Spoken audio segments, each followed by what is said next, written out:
Hello, Mr. and Miss, new Mr. and Mrs. Andrade. Congratulations.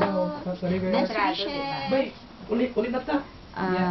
Tapos, I yung hope Koreano na nakinig. you will Tapos be yung isa forever na po, together and ever. Sabi lang ano nung Koreano. And many. Naintindihan mo siya. I hope you can come and visit us here in Japan. We will wait for you and your husband. God bless you and your new family. And I'm happy for you. For your new life. New beginning. Ayun. Yun lang. Sana maging masaya kayo. Ganon.